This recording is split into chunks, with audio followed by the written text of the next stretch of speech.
Дым, конечно, будет мешать, она будет дыхание затрудняться. Есть люди, которые аллергии от дыма. Дым мешает, дышать мешает, детям мешает в основном.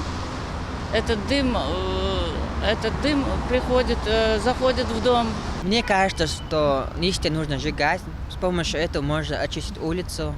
Изменения в правилах противопожарного режима наконец поставили точку в многолетнем споре между теми, для кого сжигание сухой травы и листвы – верный способ очистить территорию от мусора, и теми, для кого каждый год летний-осенний период превращается в сезон удушья. Ежегодно в России регистрируется от 10 до 35 тысяч лесных пожаров, которые охватывают от 500 до 2,5 миллионов гектаров площадей. Специалисты отмечают, новые правила помогут эффективнее обеспечивать пожарную безопасность сел, городов, лесов и объектов инфраструктуры. С начала года в Чеченской Республике зарегистрировано 318 пожаров, при этом свыше 800 загораний сухой растительности.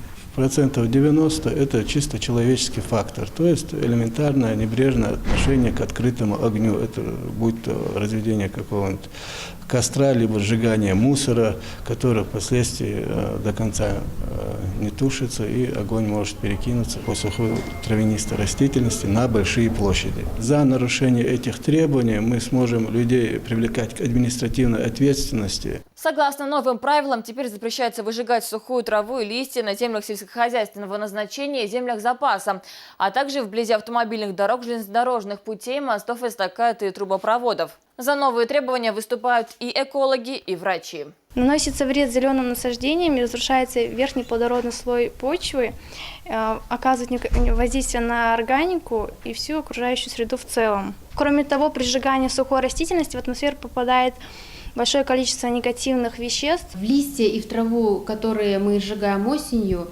попадает очень много вредных веществ. Это происходит за то время, пока они находятся на деревьях.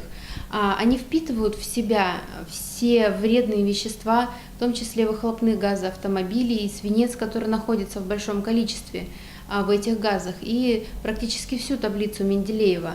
А осенью, когда они уже опали и трава высохла, при сжигании в воздух попадает очень большое количество токсических веществ, которые человек вдыхает, и, естественно, наносится колоссальный вред его здоровью. Поджигателей сухой травы либо опавшей листвы ждет административная ответственность. Так, физическому лицу придется заплатить от 1000 до 2000 рублей, а должностному от 6 до 15 тысяч. А вот для юридических лиц сумма штрафа составит от 150 до 200 тысяч.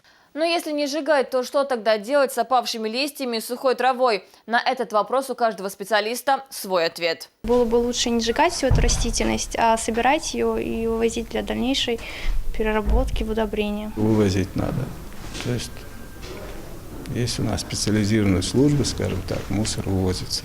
Закапывать в землю для того, чтобы естественным путем эта вся листва могла переработаться. Седа Сапарова, Расул Арцухаев, Муслим Типаев и Дауд Куруев. Новости.